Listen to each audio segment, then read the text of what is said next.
문화와 관련된 모든 정보 풀어보는 문화 이수다. 이번 주는요, 장터에 대해서 얘기를 하려고 합니다. 장터하면은 뭐 좀 예스럽게 들리긴 하지만 이미 서울시를 비롯해서 여러 지자체에서 정기적으로 기획하는 장터들이 있거든요. 지자체의 독특한 정책의 한 방향으로 설정되고 있는 이 장터. 왜 인기가 있는지, 어떻게 알차게 즐길 수 있는지 김원식 평론가와 함께 얘기 나눠보겠습니다. 안녕하세요. 네, 안녕하십니까.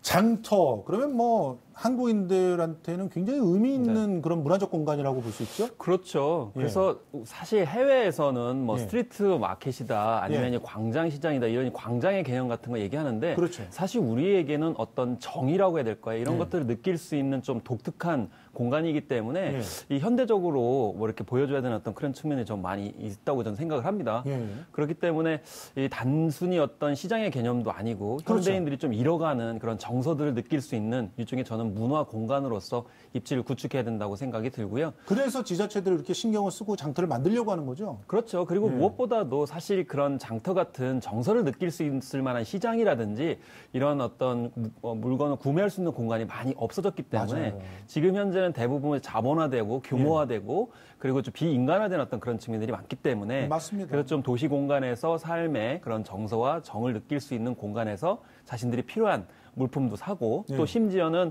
지금 현재 좀 소상공인도 아니에요. 왜냐하면 굉장히 열악한 상황에서 물건을 만드신 분들 굉장히 많이 있거든요.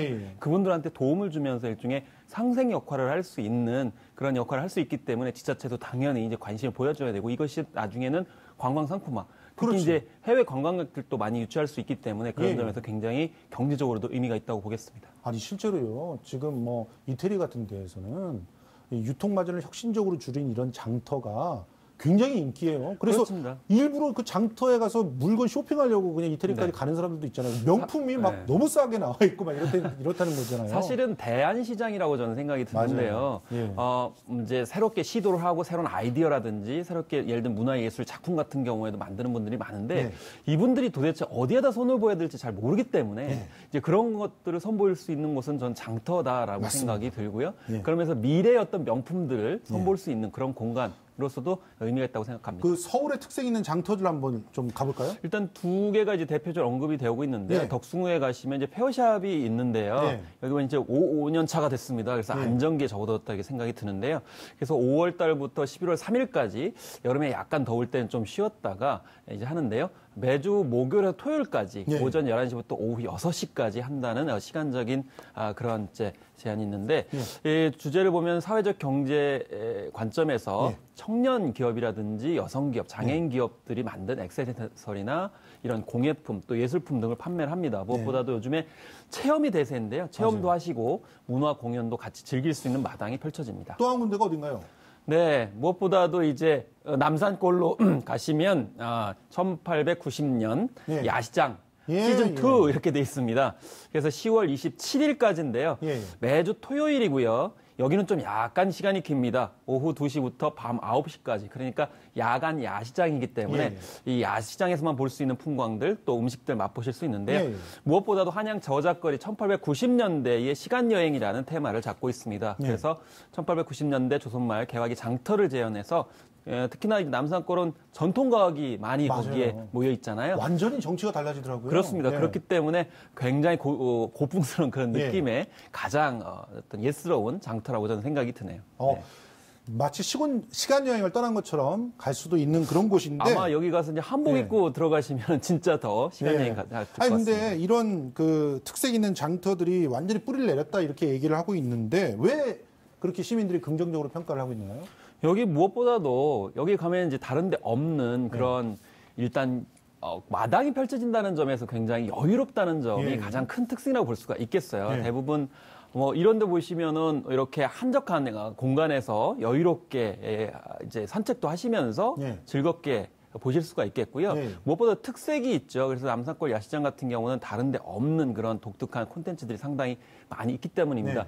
지금 현재 많이 쇼핑을 즐기시는 걸 보면 어디나 다 매장이 다 똑같아요. 그렇죠. 그리고 파는 판매도 똑같고 심지어는 뭐 거기서 이제 물건을 파시는 분들 같은 경우에도 말도 다 똑같고요. 맞아요. 그래서 개성이 없는 그런 우리의 어떤 시장, 마켓의 풍광을 이런 이제 특색 있는 장터에서 볼 수가 있다 이렇게 볼 수가 있겠고요. 지자체 입장에서도 당연히 사회 경제적인 입장 또 명소화 관점에서 봤을 때도 적극적으로 나설 수밖에 없는 측면이 있습니다.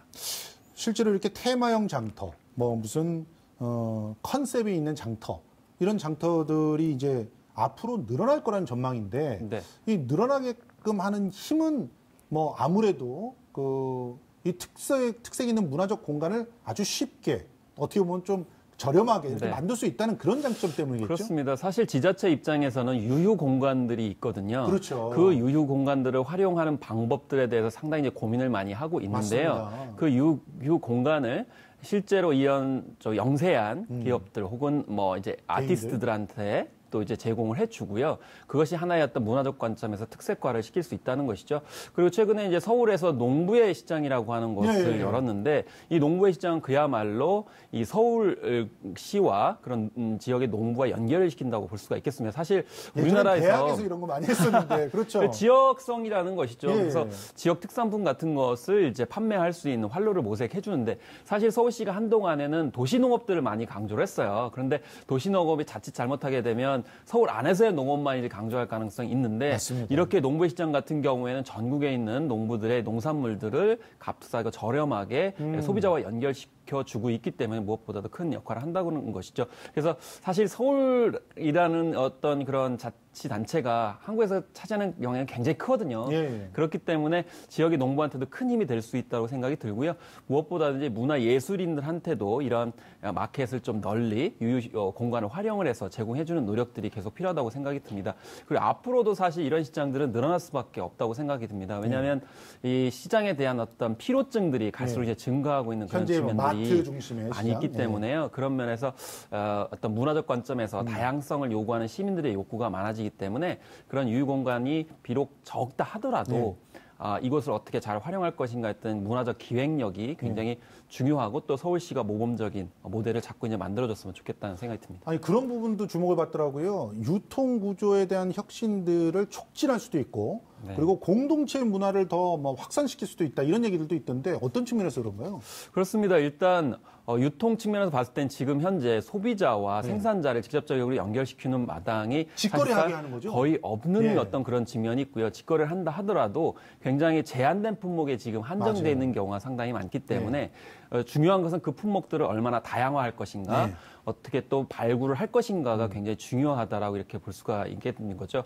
그래서 앞으로도 이런 어떤 경제적인 측면이나 어떤 일자리 창출이나 또 문화 관광 자원 차원에서도 반드시 이 장터 시장에 관련돼서는 좀 기획력이 더 보강이 돼야 된다고 생각이 들고요.